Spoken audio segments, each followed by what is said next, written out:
आवाज देता रहा है बजट से पहले बजट की जानकारी।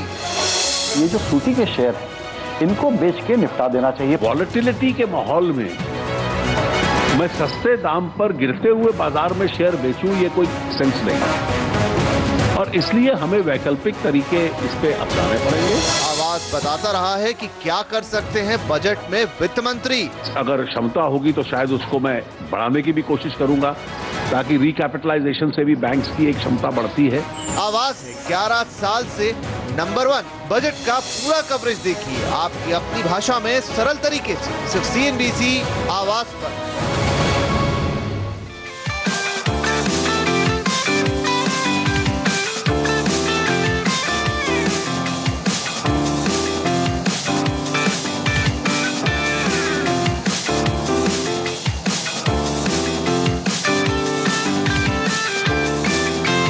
CNBC आवाज पर देख रहे हैं आप बजट का मेगा कवरेज।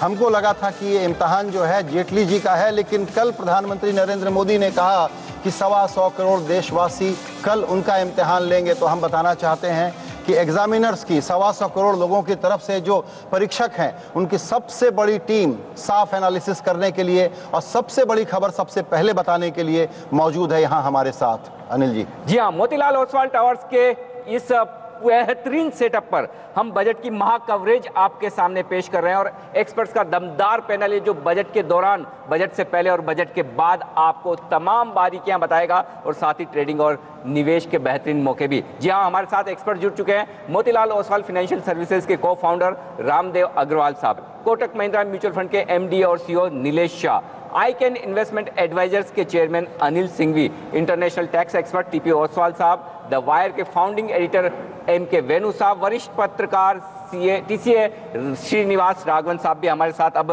कुछ ही मिनटों में जुड़ने वाले हैं। लेकिन शुरुआत करें हम इस दमदार पैनल के साथ बजट की। लेकिन संजय जी, इसके पहले उम्मीद है? बिल्कुल नहीं, तो उस उम्मीद के पहले ये बताइए आज अपने बाजार वालों को आप क्या सलाह दे रहे हैं? बाजार आज बिल्कुल दम साधे इंतजार कर रहा है बजट का। बाजार सिर्फ एक ही चीज चाहता है बजट से, कुछ खराब मत कीजिएगा। बस ऐसा कुछ झटका मत दे दीजिए कि जो हम पहले से इतने मरे पिटे लुटे हुए हैं तो और नीचे चले जाए, नए 52 वीक लो बन जाए। यानी कि long term capital gain tax को हाथ मत लगाइए। बिल्कुल गजब का माहौल है रामदेव जी। आज सुबह जयंत सिन्हा ने कहा कि लोगों की उम्मीदें आसमान पर हैं। बाजार कह रहा है कि हमको बिल्कुल जीरो एक्सपेक्टेशन है, कोई एक्सपेक्टेशन ही नहीं है, कुछ गड़बड़ मत करिएगा, चलने दीजिए इसी तरीके से। आपका क्या अंदाज है? शेयर बाजार से जो एक्सपेक्टेशन तो बहुत ही कम है, वहाँ से एक्सपेक्टेशन जो है सब डर ये बात का है कि ये लॉन्ग टर्म कैपिटल गेन्स वगैरह में कुछ बहुत ज़्यादा उठाव पड़ाव मत कर दे। वो अगर 1 साल से 3 साल कर दिया तो सर दुनिया का अंत नहीं होता है, लेकिन बाकी दूसरी चीज़ें भी आनी चाहिए ना कि आप कम कर रहे हैं तो एसटीटी में थोड़ा रिलीफ मिलना चाहिए या सो आई थिंक जो भी आएगा पूरा पैकेज आएगा। तो एक चीज़ को ऐसा पकड़ के बोलने कोई फायदा नहीं है। क्या पता आज ऑयल $4 बढ़ जाए, FI का फ्लो पॉजिटिव हो जाए तो बजट ही अलग लगेगा बिल्कुल शाम तक। बिल्कुल बाजार की ऐसी हालत में नीलेश भाई लॉन्ग टर्म कैपिटल गेन्स को छेड़ना नहीं चाहिए, ये कॉमन सेंस कहता है, लेकिन रैशनल कहता है कि करना चाहिए 1 साल नहीं तो कम से कम 3 साल कर दें। हम लोग इसकी वकालत करते रहे, हालांकि बाजार को इमीडिएट टर्म पे बुरा लग सकता है लेकिन अच्छी बात है। हमारी गुजराती में एक कहावत है कि घरना छोकरा घंटी चाटे અને उपाध्याय ने आटो, मतलब घर के बच्चों को आप घंटी में जो लोट निकलता है वो खिलाओ और ब्राह्मण को आप दान कर दो। ये हमें नहीं करना चाहिए। अतिथि देवो भव बहुत अच्छी चीज़ है, वो टूरिज्म में चलाइए। इन्वेस्टमेंट के लिए तो डोमेस्टिक कैपिटल और ग्लोबल कैपिटल को साथ रखिए। जो FII मॉरिशस रूट से आते हैं उन्हें अगर सिर्फ 1 ही साल है कैपिटल गेन्स के लिए तो डोमेस्टिक इन्वेस्टर्स को 3 साल क्यों कर रहे हैं? हम वैसे ही एक्सपोर्ट करते हैं अपनी कैपिटल को। पिछले 10 साल में हमने जितना सोना खरीदा उससे बहुत कम पैसा हमारे पास FII के थ्रू आया है। तो let's give same priority to Rajkot, Jaipur and Ahmedabad as we are giving to Tokyo, London and Hong Kong. तो इस पर हमने बात की थी, आपने कहा था ये देशभक्ति वाला काम नहीं है कि $303 बिलियन यहाँ पर FII का पैसा आए और उसके सामने $270 बिलियन का पिछले 10 साल में हम सोना खरीदें। सर ये देशभक्ति का टेस्ट नहीं है अनिल सिंघवी साहब। नहीं, बात आपकी बिल्कुल ठीक है, मैं नीलेश जी से सहमत करता हूँ। और एक बात और आपसे दोहराना चाहता हूँ कि हम एक इतना खौफ का माहौल कर चुके हैं कि जैसे अनिल जी ने कहा कि भाई आप कुछ मत करिए तो बहुत अच्छा। ये क्या बात है यार, ये कहाँ का बजट हो गया कि आप कुछ ना करें तो हम किस लिए वेट कर रहे हैं। और आपका इतना ये सब मतलब रामदेव और मोतीलाल की आप पूरी व्यवस्था के ऊपर यही काम कर रहे हैं कि कुछ ना करें तो कैसे होगा, ये तो सहमत नहीं हूँ। दूसरा सवाल जो आपने किया लॉन्ग टर्म 1 साल से 3 साल, तो ये कोई भिक्षा में थोड़ी दिया हुआ है। आप एसटीटी लगाए थे उसके हिसाब से कि there will be a much better way of collection of the taxes, okay. So the whole idea was to collect the tax by the route of STT and then you have के 1 year के बाद में exam कर दे। दूसरी चीज इसके अंदर आप देखें कि हर साल ये होता है डिविडेंड डिस्ट्रीब्यूशन टैक्स के क्यों होना चाहिए। प्रधानमंत्री ने भी ये कहा कि वो एग्जाम्प्टेड सिचुएशन है। एग्जाम्प्टेड कैसे है? Companies are paying 22% tax on that. आज अगर आप इंडिविजुअल को भी ले लें और उनका एक बीच का हिस्सा निकालें आप कि 30% ऊपर में और 10 नीचे में, तो 20% से ज़्यादा नहीं होगा। तो ये कहीं से मेरे हिसाब से ये एक जो बड़ी खौफ की जो एक माहौल क्रिएट किया जा रहा है, और इंक्लूडिंग प्राइम मिनिस्टर को कंफ्यूज किया गया कि जब उन्होंने कहा कि dividend is exempted in the hands of the recipient. ये क्या बात हुई? आपने टैक्स काट लिया, आप टीडीएस कर लो उसके ऊपर, आप 20% डिविडेंड पे टीडीएस कर लीजिए। प्रोसेस का काम है ये। तो क्या तो मुझे ये जो अनिल जी ने कहा कि जो मार्केट ये बोल रहा है कि यार आप कुछ बोझा और मत डालिए, life should be as usual. बिल्कुल, एक्चुअली माहौल अजीब हो गया। दीपाली, मैं चाहूंगा आप बताएं कि आपकी की एक्सपेक्टेशन क्या है। इतना होप, इतनी अपॉर्चुनिटी, कमाल का माहौल बना हुआ है देश में, कमाल की एनर्जी है, तो आपके की एक्सपेक्टेशन क्या है? सबसे पहले तो एक्सपेक्टेशन ये है जो कॉस्ट ऑफ क्रेडिट है हमारे कंट्री के अंदर, जो कि हम लोग बिकॉज टेक्सटाइल्स की बात करते हैं और हम चाइना, बांग्लादेश और वियतनाम को पर्सपेक्टिव में रखते हैं, तो सबसे पहले कॉस्ट ऑफ क्रेडिट जो कि बाकी सब कंट्रीज़ में 203% है, क्या हम यहाँ पे देख सकते हैं कि कुछ बेटर उसको हम लोग लेवरेज कर सकें? I think that is important. जो एक इंटरेस्ट इक्वलाइजेशन की हम लोग बात करते हैं, आई थिंक हमारे लिए वो भी बहुत इंपॉर्टेंट होगा। वो मैन्युफैक्चरिंग में दिया है, वो मर्चेंट्स को मिल सकता है क्या? I think these are the two important aspects which I will see from that perspective. आज पर मैं आपसे एक चीज़ ज़रूर कहना चाहूँगी कि 2005 जो प्री हमारा कोटा सिस्टम था, उस एरा से आज तक हिंदुस्तान में अगर हम देखें जो ग्रोथ हुई है खाली 11% हुई है। अगर मैं चाइना और वियतनाम को देखती हूँ तो वहाँ 30%, बांग्लादेश 20%। तो क्या गवर्नमेंट करेगा उसके लिए? I think that's what I am actually eager to see. Nilesh भाई, हम सब के अलावा जो एक शख्स है बजट को बड़ी बारीकी से उनके काम के लिए उन्हें देखना है, वो डॉक्टर रघुराम राजन है। उन्होंने पिछली पॉलिसी में ये कहा, मैं बजट देखूंगा उसके बाद डिसाइड करूंगा कि मुझे ब्याज दरें कम करनी है या नहीं करनी है। ऐसी क्या बातें वित्त मंत्री इस बजट में करें कि आज शाम को ही, नहीं तो कल शाम तक आरबीआई गवर्नर ये कहे कि चलिए रेट कट ले लीजिए।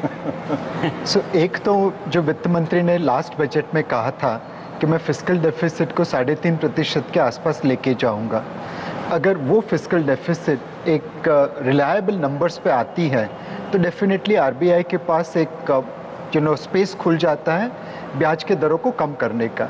दूसरी चीज़ है कि आरबीआई ने तो last year 125 basis point rate काटे हैं। 15 जनवरी 2015 से लेके आज तक उन्होंने 125 बेसिस पॉइंट रेट काटे हैं और उसके बावजूद ब्याज के दरें मार्केट में ऊपर गई है। तो आरबीआई को कुछ काम लिक्विडिटी की तरफ करना है। ये इकोनॉमिक सर्वे में भी ये हाईलाइट किया गया है कि कुछ हद से लिक्विडिटी मिसमैनेज हुई है।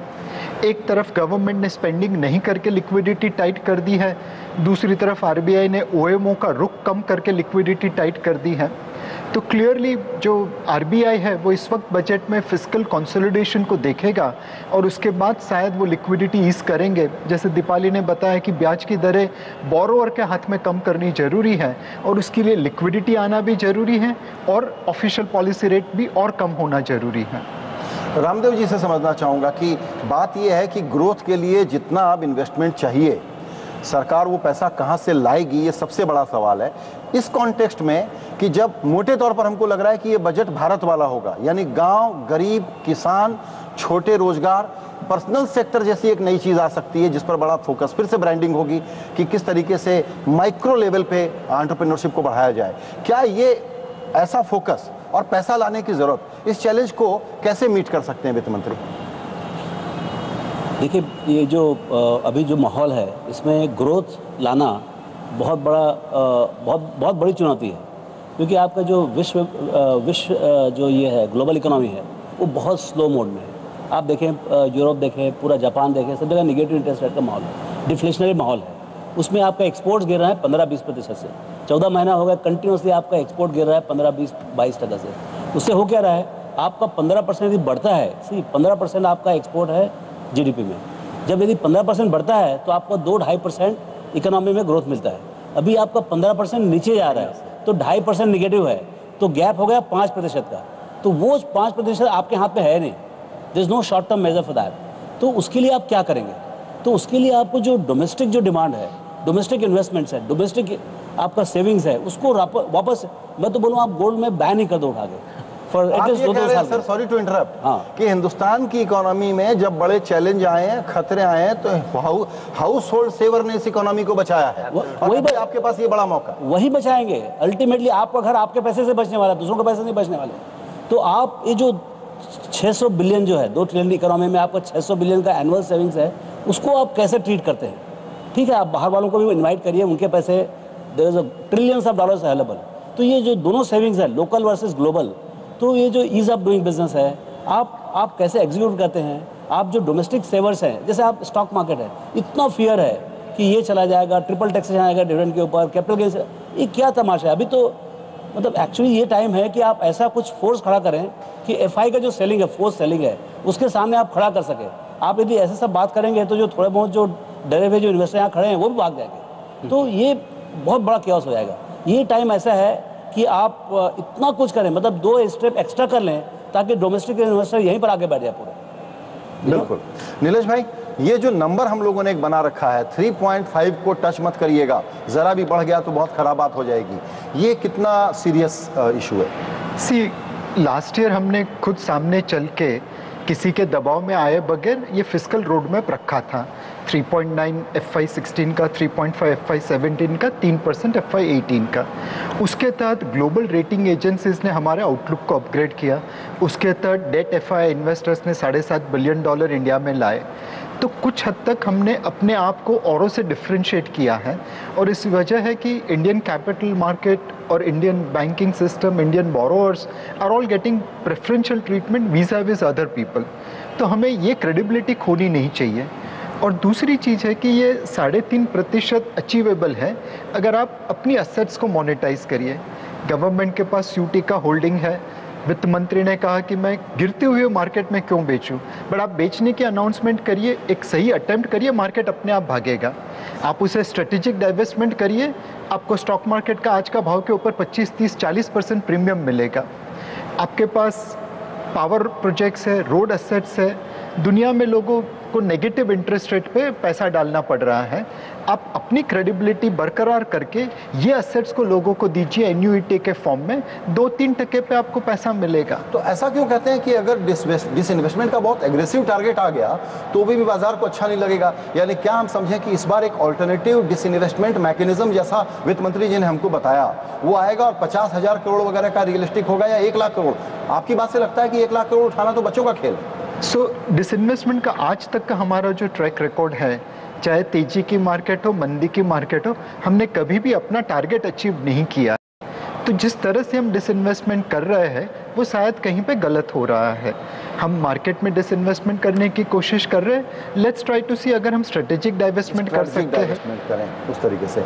अनिल सिंघवी जी, हम लोग हमेशा ये चर्चा उठाते रहे हैं कि सूटी के शेयर यानी LNT और ITC और एक्सिस बैंक, ये शेयर सरकार क्यों रखे भी है? क्या स्ट्रेटजिक पर्पस है? ITC की टोबैको कंपनी की शेयर क्यों रखनी चाहिए कंपनी सरकार को? और हम लोग हर साल हल्ला करते हैं, हमको डांट देते हैं ये लोग। नहीं, ये तो काफ़ी मतलब सूझी बूझी बात है कि जो देवेश्वर साहब हैं, AM नाइक साहब हैं, इनका आप देखिए तो जो पावर है इनकी, उसके अलावा मेरे हिसाब से कोई चर्चा का विषय नहीं है। और मैं अपना जबान और दिमाग दोनों एक ही साथ रख के काम करता हूँ, तो कई बार कह चुके हैं कि टोबैको को शेयर रख के आप किस देश का भला कर रहे हो, नहीं समझ में आ रहा है। सही बात है। और दूसरी चीज़ जो नीलेश जी ने कही, मैं उनसे थोड़ा सा असहमत हूँ, और असहमत इसलिए हूँ कि इंटरेस्ट रेट जो घटाने की बात कर रहे हैं कि इंटरेस्ट रेट कम होना चाहिए, किसके लिए कम होना चाहिए? डिफॉल्टर्स के लिए। AAA कंपनी तो कभी बोरो नहीं करती। बोरो कौन करता है पैसा हिंदुस्तान में? आप देखें तो वो डिफॉल्टर्स करते हैं। तो जो आज के दिन पे जो रामदेव ने कहा वो बिल्कुल सही है कि हमारा घर हम ही बचा सकेंगे। तो आप पुअर सेवर को, जो फुटपाथ पे बेचारा आदमी है जो जाके बैंक में डिपॉजिट लेता है, आप उसकी डिपॉजिट रेट कम करना चाहते हो, किसके लिए? और फिर आप राइट ऑफ लो उन्हीं लोगों को। आज मैं देख रहा हूँ कि जो CDR स्कीम्स आ रही हैं, जो SDR आ रही है, और जो एक रीस्ट्रक्चरिंग प्रोसेस चालू है, सबकी डिमांड ये है कि इंटरेस्ट रेट कम हो जाए तो देश का माहौल बदल जाएगा। क्यों बदल जाएगा? पहले ये नहीं बताया गया कि आप इतने पैसे उठाए किस चीज़ के लिए। दूसरा मुद्दा एक और है जो उन्होंने 3.5% का बताया कि 3.5% is almost casted in stone. I don't agree on that. अगर हमारे पास में ग्रोथ मोमेंटम लाने के लिए कुछ प्लान्स हैं तो 3.5 से भी अगर आप ज़्यादा करेंगे तो कोई रेटिंग एजेंसी आपको डाउनग्रेड नहीं करने वाली है, क्योंकि ग्रोथ आनी जरूरी है। जो रामदेव ने कहा कि ग्लोबल इकोनॉमी इतनी खराब हालत में है कि हमारे लिए 7% एक बहुत बड़ा मुद्दा है। हम 7% ले लेते हैं टेकन फॉर ग्रांटेड कि 7-7.5 ग्रोथ हो जाएगी। एवरीवन बोलता है, वो कोई लोग तो 8% की भी बात करें। कहाँ से 8% आ जाएगी? आज अगर आप पुरानी वो सीरीज पे चले जाएं तो ग्रोथ क्या है? 5-5.5% की है। तो ये थोड़ा माहौल जो एक कर रखा है वो समझ में नहीं आ रहा है। मैं यहाँ पे कहना चाहूँगी, आप जैसे कह रहे हैं कि ग्रोथ की बात कर रहे हैं, and that is I think the key thing. आज अगर मैं टेक्सटाइल की बात करना चाहूँ तो मैं ये कहूँगी कि after agriculture textile is the biggest employer, and if we talk about that, मैं ये बोलूँगी कि गवर्नमेंट उसके लिए क्या कर रहा है। आई think that's very important. Skill development की हम बात कर रहे हैं, क्या हमने रूरल के साथ, नरेगा के साथ कुछ देखा है कि कहीं वहाँ पे हम बेनिफिट्स करें जहाँ पे हम ग्रोथ का मोमेंटम दें? हम मेगा टेक्सटाइल पार्क्स की बात कर रहे हैं जहाँ पे हम एफडीआई की आप बात कर रहे हैं कि ग्रोथ होएगी, डोमेस्टिक कंजम्पशन बढ़ेगा, सब होगा। But I think the key मुद्दा ये भी है कि हमको इन्वेस्टमेंट लाना ही पड़ेगा इस कंट्री के अंदर। वो कैसे आएगा? अगर हम मेगा टेक्सटाइल पार्क्स लाएं इंडस्ट्रियल कॉरिडोर्स में, बिकॉज आज अगर हम टेक्सटाइल को देखें तो इतना फ्रैगमेंटेड है मार्केट और सबसे ज़्यादा एम्प्लॉयमेंट भी इसी के अंदर है। सो आई थिंक गवर्नमेंट को डेफिनेटली इसके अंदर देखना चाहिए। नीलेश भाई, फिर ये तमाम बातें जो हम कर रहे हैं इसमें आप क्या कहेंगे? क्या ब्याज दरों का मुद्दा वाकई में इतना इम्पोर्टेंट नहीं है, या फिर अल्टीमेटली तो सस्ती ब्याज, सस्ता लोन आपकी बैलेंस शीट में सीधा सीधा प्रॉफिट एंड लॉस में असर डालने वाला है? मैं अनिल जी से इस बात से असहमत हूँ कि डिफ़ॉल्टर के लिए ब्याज की दरें कम करें। In the worst pessimistic estimate banking NPAs are no more than 15%। तो बैलेंस 85% लोग तो भरते हैं ब्याज, वो तो डिफ़ॉल्ट नहीं करते। उनके लिए ब्याज कम करिए। आप चाइना को देखिए, उनकी टेक्सटाइल एक्सपोर्ट्स ऑफिशियली $270 बिलियन है, अनऑफिशियली $350 बिलियन है। इंडिया की टेक्सटाइल एक्सपोर्ट्स $18 बिलियन है। हमारे पास दुनिया में दूसरा या तीसरा कॉटन प्रोडक्शन है। स्पिनिंग कैपेसिटी दुनिया में टॉप 3 में आती है। हम फैब्रिक बनाते हैं जो सारे गारमेंट्स कंपनीज में, ज़ारा हो, कनाली हो, गैप हो, वहाँ पे जाती है। बट हम गारमेंट एक्सपोर्ट नहीं करते जिसमें सबसे ज़्यादा पैसा बनता है। तो उसके कई रीजंस है। उसका एक रीज़न ये भी है कि आपकी ब्याज की दरें बहुत ज़्यादा है। और आप बता रहे थे कि हमारा टोटल टेक्सटाइल एक्सपोर्ट जो है वो चाइना के सिर्फ होजियरी के बराबर है। एब्सोल्युटली। बिल्कुल। चलिए इस नोट पर लूंगा मैं एक छोटा सा ब्रेक, और ब्रेक के बाद हमारे साथ 3 और दमदार एक्सपर्ट जुड़ने वाले। जी हाँ, इंटरनेशनल टैक्स एक्सपर्ट हमारे साथ जुड़ेंगे, टीपी ओसवाल साहब, साथ ही वरिष्ठ पत्रकार टीसीए राघवन साहब और एम के वेणु साहब भी हमारे साथ कार्यक्रम में शामिल होंगे इस छोटे से ब्रेक के बाद।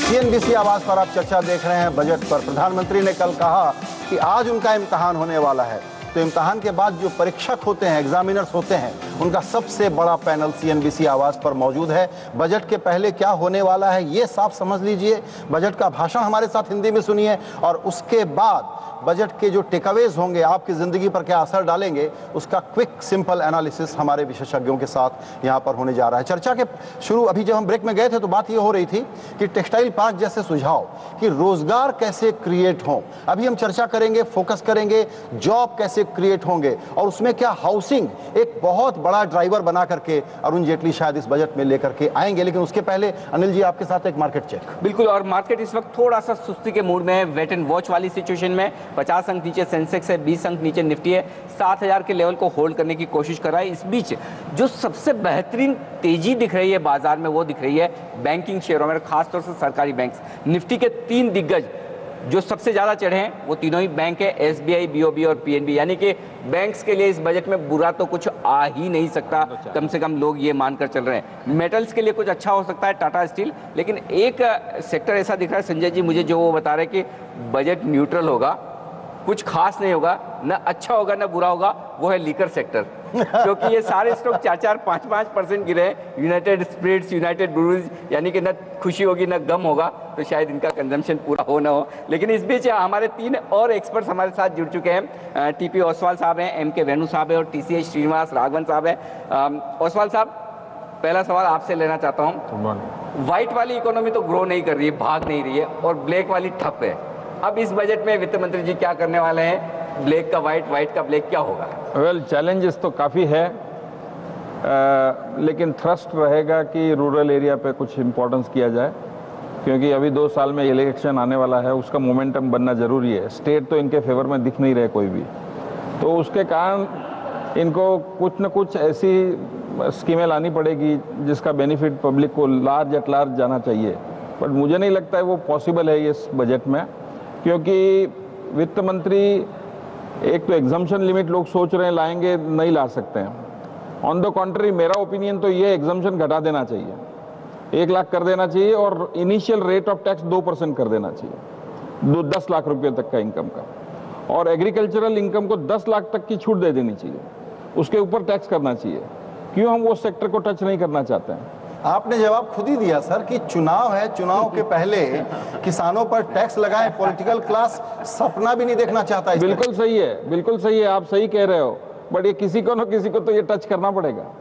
ये वाला बड़ा मुश्किल है। TCA, आप क्या मानते हैं कि ये बजट एसेंशियली, हम लोग बहुत डिटेल में जाते हैं, ये शुद्ध रूप से एक पॉलिटिकल स्टेटमेंट देना है, पॉलिटिकल कंस्टिट्यूएंसी के लिए देना है, या इकोनॉमी को फिक्स करना है? हम बता रहे दुनिया भर में हालत खराब है, इंडिया स्वीट स्पॉट में है, तो फिर क्या सारे इंजन एक साथ क्यों नहीं फायर किए जा सकते इस मौके पे?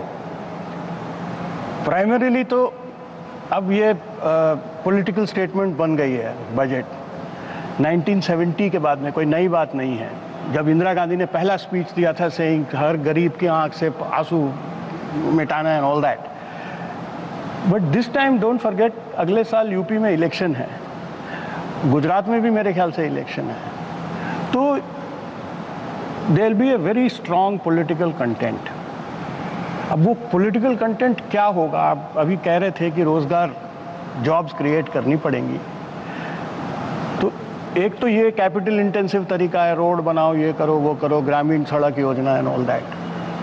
But the other is which I think जो मिस्टर मोदी जिस पर काफ़ी इंसिस्ट कर रहे हैं, वो है कि विलेज एंटरप्रेन्योर्स को ये मुद्रा बैंक के थ्रू छोटा छोटा क्रेडिट दे के, एक तो जेब में पैसा आ जाता है तो आदमी खुश हो जाता है। ये तो बिल्कुल कांग्रेस की ये तब पुरानी ये थी कि पैसा डालते रहो।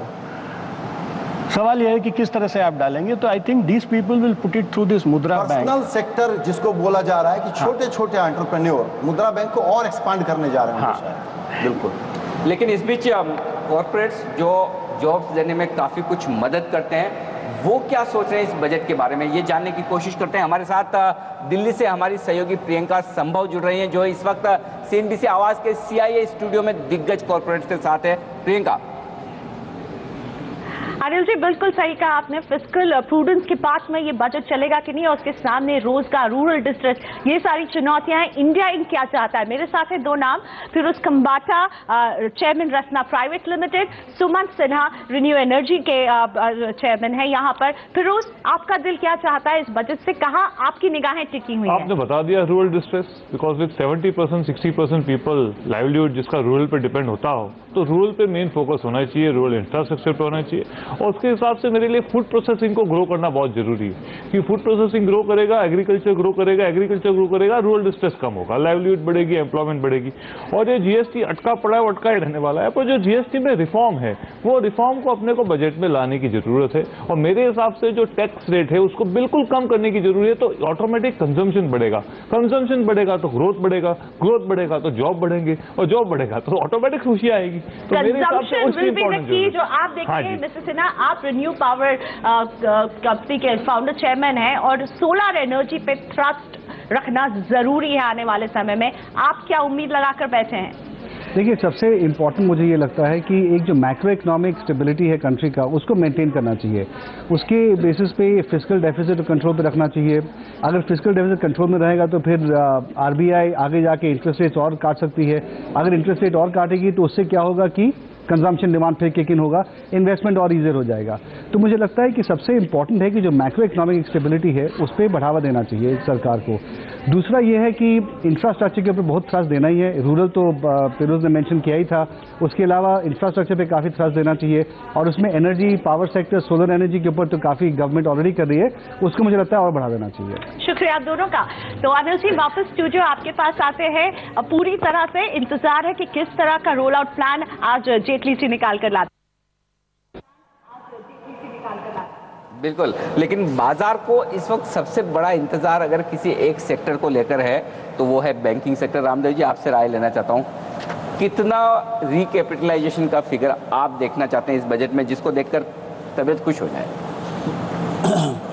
ये सबसे बड़ा प्रॉब्लम है, और जो बाइटिंग द बुलेट बोलते हैं वो डेफिनेटली इस गवर्नमेंट ने किया है। जो 50-60 साल से चले आ रहा था स्टफिंग अंडर द कारपेट, वो प्रॉब्लम उन्होंने रिकग्नाइज किया और ये गवर्नर साहब और सब पॉलिटिकल सेटअप मिलके उसको उन्होंने लिया है।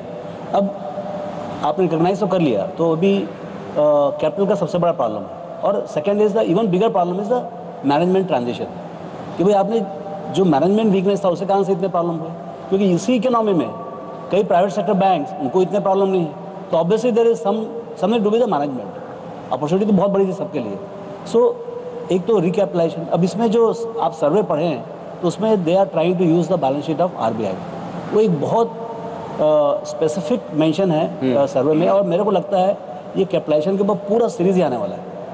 अब वो क्या क्या आएगा और कितना इनोवेटिव होगा, कितना ग्लोबल होगा, और क्या वो सफिशिएंट तो होना ही पड़ेगा, क्योंकि आप ये तो गवर्नमेंट ऑफ इंडिया के अंडरटेकिंग्स हैं ये, तो उनको आपको इसके बिना तो बनेगा ही नहीं। तो कितने मेरे ख्याल से one of the biggest thing will be the road map for revival of public sector banks.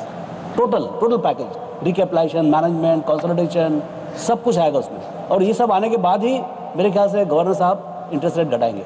बिल्कुल, क्रेडिबल बैंकिंग सेक्टर प्लान बहुत ही जरूरी होगा इस बार। I think the real highlight will be bank, particular PSU banking reform. 40,000 crore चाहिए पहले साल में रिकैपिटलाइजेशन के लिए और सरकार 25,000 देती है, आप उसको ठीक ठाक मान लेंगे या आपको निराशा होगी? You have to see the full plan ना, फुल प्लान देखना होगा। करेक्ट।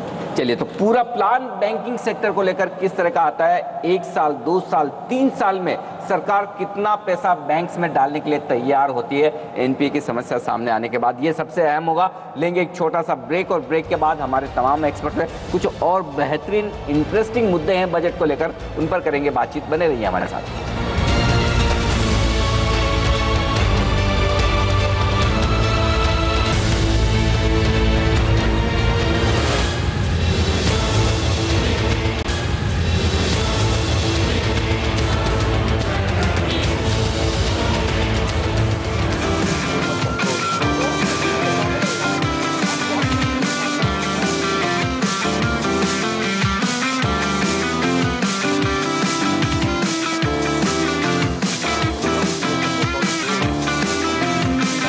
बजट की महा कवरेज इस वक्त सीएनबीसी आवाज पर आप देख सकते हैं, और बाजार बजट में जाने से पहले एकदम वेट एंड वॉच वाले इस वक्त इंतजार में है कि किस तरह का आगे एक्शन होता हुआ नजर आएगा। कुल मिलाकर 50 अंकों के नुकसान के साथ इस वक्त बाजार ट्रेड करता हुआ दिख रहा है, और निफ्टी पर आप 7,000 के लेवल को होल्ड करते हुए देख रहे हैं इस वक्त। लेकिन बैंकिंग शेयर अब तक मजबूती बरकरार रखने में कामयाब। सीमेंट शेयरों में थोड़ी मजबूती होती हुई दिख रही है, वहां पर खरीदारी होती हुई दिख रही है बजट से पहले। तो कुछ अच्छी खबरों का इंतजार इस सेक्टर को भी है। फर्टिलाइजर शेयर मजबूत है इस वक्त, और वहां पर खरीदारी होती हुई दिख रही है। कुछ रूरल इकोनॉमी से जुड़े हुए स्टॉक्स हैं, सेक्टर्स हैं जो अच्छा कारोबार करते हुए दिख रहे हैं। तो बाजार डायरेक्शन की तलाश में है संजय जी। बिल्कुल, बाजार डायरेक्शन इसलिए ढूंढ रहा है क्योंकि उसको लगता है कि अगर भारत फोकस्ड बजट है और बैंकिंग पर काम अगर बहुत पूरा कंप्लीट नहीं है तो वो थोड़ी एक दुविधा और long term capital gains tax वगैरह का डर, ये सारी चीज़ें हैं। लेकिन हम दर्शकों को एक बात और बताना चाहते हैं। आजकल बड़ी चर्चा होती है कि पब्लिक डिबेट का स्तर गिरता जा रहा है, पार्लियामेंट में भी बहुत शोर होता है। तो सबसे गर्म डिबेट बजट को लेकर के अगर आपको सुननी और समझनी है और सभ्य तरीके से। यहाँ इतनी बड़ी हॉट डिबेट हो गई अभी पब्लिक सेक्टर बैंक के साथ क्या किया जाए। सिर्फ CNBC आवाज देखिएगा, हिंदी में भाषण और साफ एनालिसिस आपके लिए हम लेकर के आ रहे हैं। वेणु, बड़ी चर्चा हो रही है कि सरकार कुछ कर नहीं रही है, बिग बैंग रिफॉर्म नहीं हो रहा है, लेकिन लेजिस्लेटिव लॉक जाम को आप सामने रखिए, सच्चाई है, उसको छोड़ दीजिए। तो देखिए पावर में क्या किया, कोल में क्या किया, और अब प्राइवेट माइनिंग अलाउ करने जा रहे हैं। ईज ऑफ डूइंग बिजनेस में प्रगति हुई है और बैंकिंग में बाइटिंग द बुलेट एक्चुअली हुआ है। हम तो बैड न्यूज छुपा करके बैठे हुए थे, तो क्यों न माना जाए कि लोअर एक्सपेक्टेशन पे हो सकता है मोदी जी, जेटली जी इस बार कुछ बिग बैंग बड़े रिफॉर्म अनाउंस कर दें। संजय, बिग बैंग एक होगा जो आप बैंकिंग शेयर्स के ऊपर जा रही है, क्योंकि बैंक्स, पब्लिक सेक्टर बैंक्स अभी आजकल ICU में पड़े हुए हैं। अब लोगों को पता है मरेंगे नहीं, सरकार मरने नहीं देगी, तो ICU से रिकवरी वार्ड में जाएंगे, तो इसलिए शेयर्स आपकी बढ़ रही है। और इस पे बिग बैंग, इस पे एक सर्जरी होने वाला है और एक बहुत बड़ा अमाउंट मेरे ख्याल से अनाउंस करेंगे।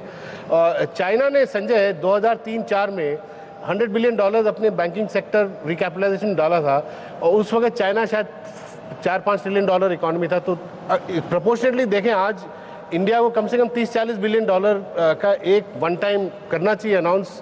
जैसे रामदेव जी ने बोला कि रोड मैप दें, अगर ये नंबर दे दें, अगर $30-40 billion in the next 2 years, I think 2 or 3 years, तो ये आप बैंकों का बहुत बड़ा एक it will be seen as a big bang reform. उसके साथ जो अनिल सिंघवी साहब बोल रहे थे, केवल वो ठीक नहीं होगा कि सब बैंकों को कैपिटलाइज करें, 5 या 6 बड़ों को करें जिनके थ्रू ये जनधन योजना वगैरह करते हैं। जो मोदी जी का एक ये मानना है कि बड़े बैंक्स के थ्रू जनधन योजना ही इम्प्लीमेंट हो सकता है, छोटे बैंक से। तो छोटे बैंक्स को फिर कंसोलिडेट करना पड़ेगा, उनको रिकैपिटलाइज करना ठीक नहीं होगा, और उनको शायद बड़े बैंकों के में मर्ज किया जाए। अगर उस तरह का प्लान आए तो ज्यादा क्रेडिबल लगेगा। TCA हम लोग वही कि क्या और रिफॉर्म GST पास न होने की हालत में क्या क्या ये सरकार एक्चुअली हम लोग का सरप्राइज कर सकती है कि ये है बिग बैंग रिफॉर्म। क्या हो सकता है? टैक्स कट्स, जो लोगों को जब खुशी होती है कि जेब में थोड़ा और पैसा आ गया, the only way of doing it is through tax cuts. TCA रोकूंगा आपको, आप कह रहे हैं कि मुद्रा बैंक जैसी चीजों से पैसा दे दो तो लोगों को जब पैसा आता है तो अच्छा लगता है, टैक्स कट लोगों को अच्छा लगना, कहीं ऐसा तो नहीं है कि अच्छे दिन के चक्कर में गुड फील गुड करवा दो, अच्छा एहसास करा दो और उससे इकोनॉमी ठीक हो जाएगी? फील गुड से स्पेंडिंग बढ़ती है, तो अगर थोड़ा सा फिस्कल डेफिसिट बढ़ाएं, थोड़ा सा एग्रीगेट डिमांड बढ़े, थोड़ा सा लोगों को जरा खुशी होए, both rural and urban, total aggregate demand economy में बढ़ेगी। प्राइवेट इन्वेस्टमेंट को बढ़ाए बगैर, इनका मूड ठीक किए बगैर सिर्फ पब्लिक स्पेंडिंग से पॉसिबल है क्या? नीलेश, आप बताइए कि खूब सरकार पैसा डाल दे, एक बार एसेट मोनेटाइजेशन वन टाइम और 1-2 लाख करोड़ रुपए उठा ले, लेकिन प्राइवेट डोमेस्टिक इन्वेस्टर को नहीं लाए रास्ते पर कि आइए अब आप खर्च करिए, उसके बगैर कहां से 8% ग्रोथ की बात करेंगे? सो सरकार ऑलरेडी कमिटेड है एक्सपेंडिचर की तरफ। 1 रैंक 1 पेंशन तकरीबन 7 से 8 हज़ार करोड़ रुपया लोगों के हाथ में देगा। 7th पे कमीशन, जनरल बजट और रेलवे बजट मिला के 1,08,000 करोड़ रुपया लोगों के हाथ में दे रहा है। रूरल इकोनॉमी के ऊपर कुछ न कुछ इस बजट में ज़रूर आएगा, वो 30-40 हज़ार करोड़ एडिशनल लोगों के हाथ में जाएगा।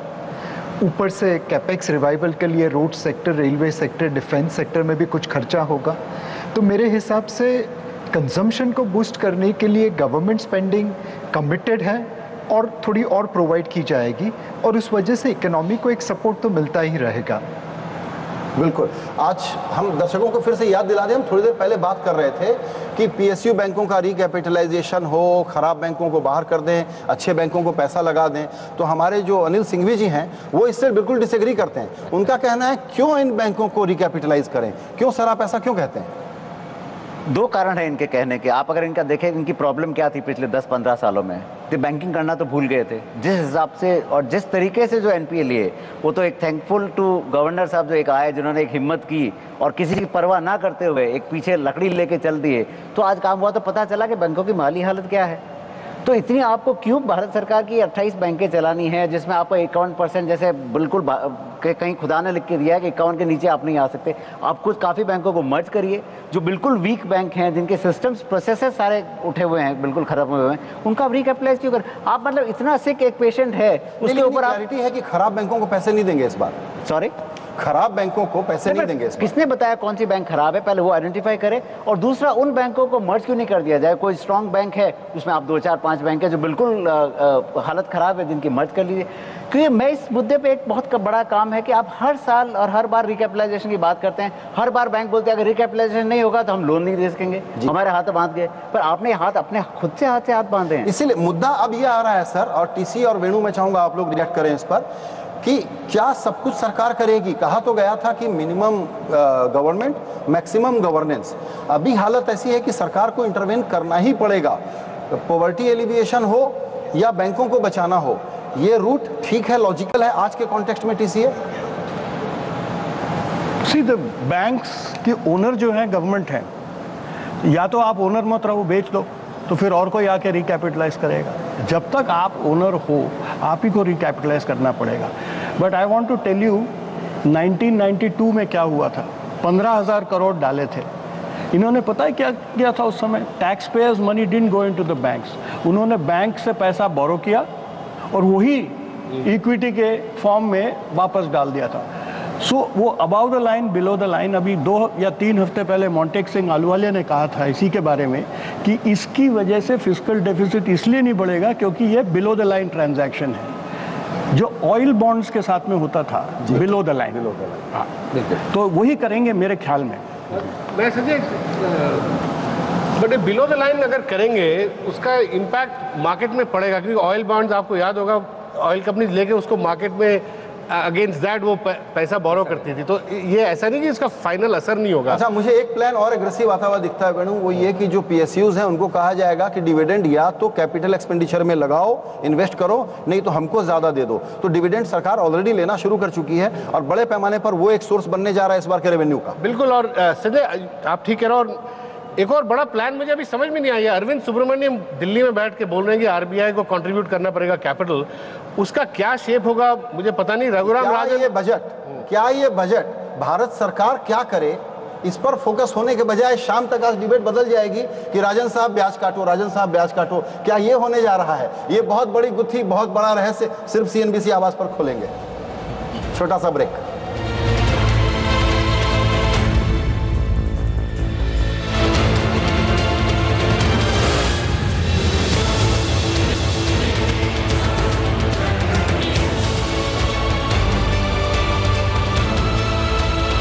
और बाजार पर रखिए नजर। बजट से ठीक पहले बाजार है 30 अंक नीचे, सेंसेक्स पर, निफ्टी पर 12 अंकों का नुकसान, लेकिन बैंक निफ्टी सेंचुरी मारता हुआ दिख रहा है, 100 अंक ऊपर है इस वक्त और यहां पर शानदार खरीदारी चल रही है। एसबीआई को देखिए, ऐसे दिन बहुत कम होते हैं कि जब एसबीआई 5% बजट से पहले उछलता हुआ दिखे, यानी कि उम्मीद पूरी है कि बैंकिंग शेयरों के लिए कुछ भी खराब नहीं होगा। लेकिन एक और इंटरेस्टिंग बात बताना चाहता हूं, वो है रुपए की, क्योंकि रुपए की शुरुआत कमजोरी के साथ हुई थी, लेकिन थोड़ी थोड़ी रिकवरी अब रुपए में निचले स्तरों से आती हुई दिख रही है। 68 रुपए 62 पैसे ये है लेवल जो शुक्रवार का। तो करेंसी मार्केट में बड़ा इंटरेस्टिंग एक्शन दिख रहा है संजय जी। बिल्कुल सर, कहा गया था कि 56 हो जाएगा, लेकिन अब 70 की तरफ चला रामदेव जी।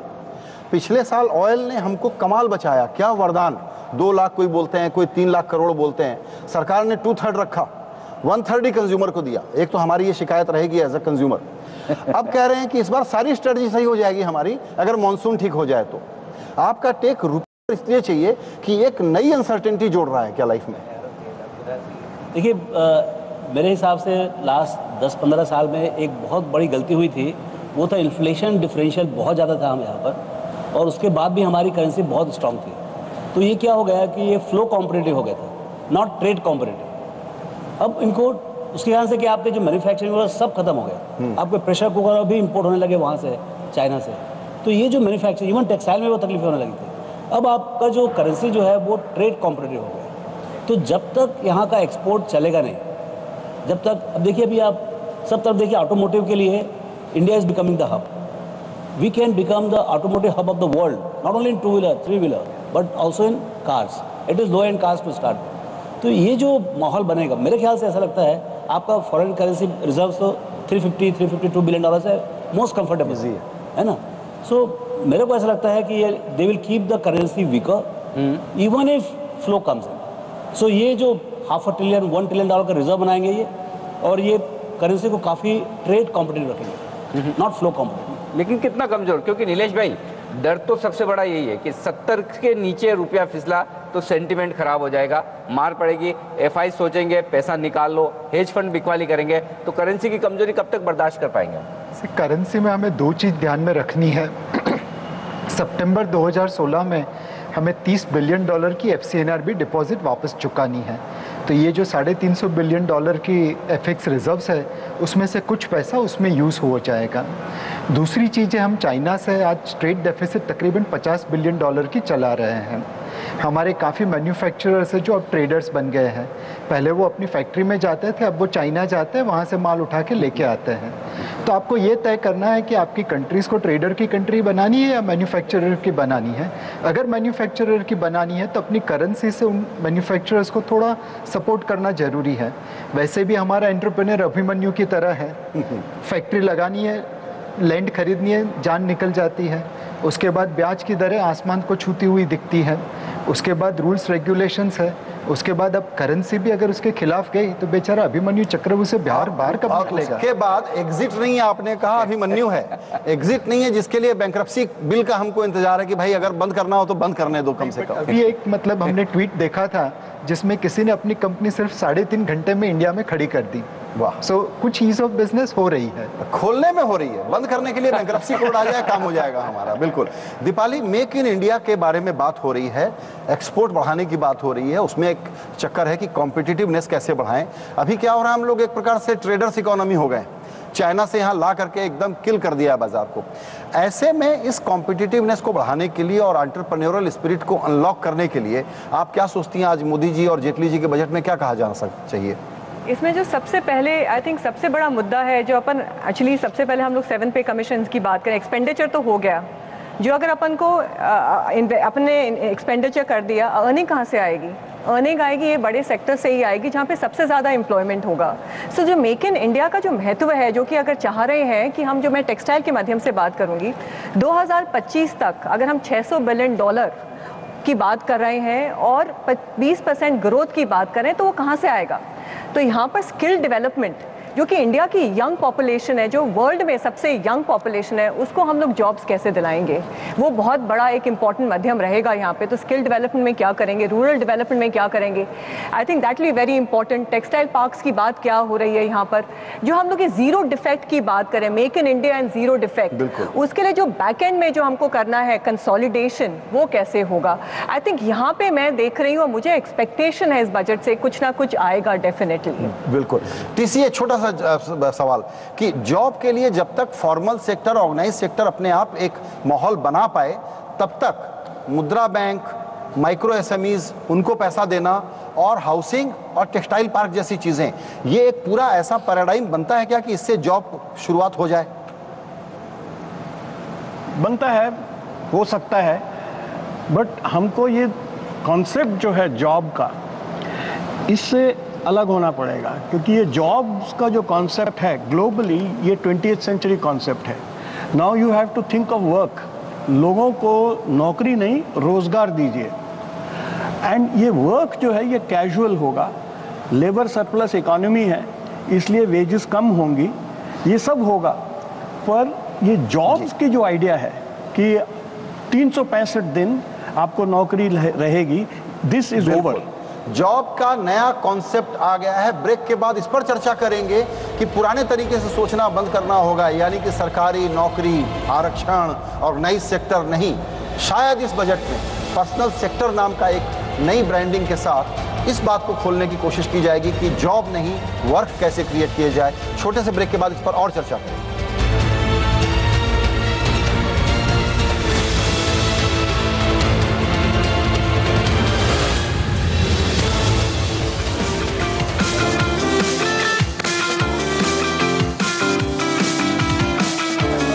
से कुछ ही सेकंड्स में वित्त मंत्री अपना बजट पेश करेंगे संसद में, लेकिन उससे पहले एक बड़ी ब्रेकिंग खबर आपकी स्क्रीन पर फ्लैश होती हुई।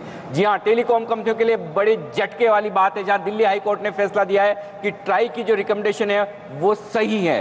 ट्राई ने कहा था 1 जनवरी 2016 से कॉल ड्रॉप वाले मामले पर पेनल्टी लगाई जाएगी जो कंपनियां इसकी दोषी पाई जाती है, और अब दिल्ली हाई कोर्ट की तरफ से यह फैसला आया है। जी हां, ट्राई को यह अधिकार है कि वो 1 जनवरी से पेनल्टी वसूल करे जहां जहां उन्हें लगता है कि टेलीकॉम कंपनियों ने कॉल ड्रॉप्स किए हैं। तो संजय जी, सीएनबीसी आवाज की सबसे बड़ी मुहिम पर दिल्ली हाई कोर्ट की मोहर लगती है। हमको नहीं पता था कि हम इतनी बड़ी मुहिम चला रहे हैं। जब संचार मंत्री ने हमारे कार्यक्रम में बताया कि कॉल ड्रॉप पर आपका अभियान सबसे पहले शुरू हुआ और आपने बड़ा अच्छा किया, हम लोग लगातार ये बात कह रहे थे कि कंपनियां इस पर बहानेबाजी कर रही हैं।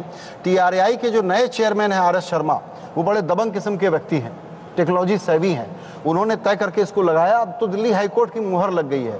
मुझे लगता है कि टेलीकॉम सेक्टर इस बात का सबसे बड़ा एग्जाम्पल है। रामदेव जी, मैं चाहूँगा आप रिएक्ट करें इस पे कि एक तरफ तो बढ़िया प्लान, कंपनियों की हालत खराब, और तीसरी तरफ क्रोनिक कैपिटलिज्म का लगातार इन पर लेबलिंग लगती रही। रेगुलेटरी मामलों को लेकर के कंपनियां और रेगुलेटर ऐसे लड़े हुए हैं कि इससे भी एटमॉस्फेयर बहुत विशिएट हुआ है। अब दिल्ली हाई कोर्ट स्टाम्प लगा रहा है कि कॉल ड्रॉप पर पेनाल्टी लगना बिल्कुल सही है। ये अलग बात है कि 3 कॉल गिरे, उसको मैं मेजर कैसे करूंगा, 3 रुपए की फाइन कैसे लगाऊंगा, उसकी रिकवरी कैसे करूंगा, फिर एक मेस भी है। लेकिन एक तरफ देखिए तो कंज्यूमर की तरफ से बहुत अच्छा कदम है।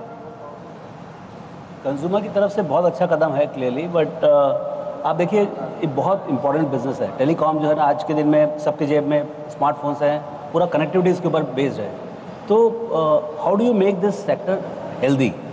भी 2G स्कैम के बाद जो जितने स्पेक्ट्रम और के जो ये इंडस्ट्री ऐसा है जिसने 2-2.5 लाख करोड़ गवर्नमेंट को दिया है स्पेक्ट्रम चार्जेस में, कोई इंडस्ट्री ने दिया है, और ये ड्राफ्ट बना के दिया है और उसके बाद भी 20% और लगता है। तो आप बहुत ज़्यादा ले रहे हैं, गवर्नमेंट का जो शेयर जो है टेलीकॉम से बहुत ज़्यादा जा रहा है। अब उसको आप, ठीक है, मैं आपसे सहमत हूँ कि कंज्यूमर को ध्यान में रखते हुए ये सब इस टाइप का चीज़ करें, कॉल ड्रॉप हो रहा है। पता नहीं शायद दूसरी जगह कहीं और दुनिया में कहीं है कि नहीं, कि इंडिया के अपना खुद का इनोवेशन है। क्यों, क्या है ये सब? टेलीकॉम सेक्टर में बहुत तकलीफ हो जाए। ये ठीक कह रहे हैं, ये कंज्यूमर के लिए अच्छा है, मगर मुझे इससे आपत्ति कि हर चीज में कोर्ट्स आजकल वो करिए, गवर्नमेंट को करना चाहिए, कोर्ट्स रूल कर रही है, पॉलिसी बना रही है। अनिल सिंह जी, हाँ, पर वो जो रामदेव जो बता रहे हैं वो मैं चूंकि ये कहना चाहूँगा कि काफ़ी टाइम से रामदेव टेलीकॉम कंपनियों के बुल रहे हैं, तो शायद उनकी जो ये अपेक्षा है कि ये काम ठीक नहीं हुआ है, उसमें उनका छोटा सा स्वार्थ छुपा है। पर अदरवाइज एज ए पर्सन और एज ए फ्रेंड कई बार कॉल ड्रॉप हुआ तो इन्होंने बताया देखो क्या हालत है देश के अंदर, कॉल ड्रॉप हो रहा है, एक पूरी बात ही नहीं हो पाती है। तो इनका भी थोड़ा सा वो नहीं, सरकार के सारे मंत्री बोले हमारे कॉल ड्रॉप हो रहे हैं, उसके बाद सीरियस हो गया, चुनाव का बिहार में मुद्दा हो गया ये। पर आप संजय जी एक काम और करिए, जब आपने कहा कि आपकी मुहिम से ये काम हुआ और आप आज उसका श्रेय लेना चाहते हैं, एक काम और करिए कि बैंकों का रिकैपिटलाइजेशन ना हो, इसकी मुहिम चलाएं, काफी अच्छा काम होगा। जो समर्थ बैंक है वही रहेगी। मैं वापस घूम के आ रहा हूँ सर, आपसे वादा है हमारा, चुनाव के बाद हम जो मुहिम चलाएंगे आप बता देते हैं। और भारत सरकार के व्यय का एक 16-17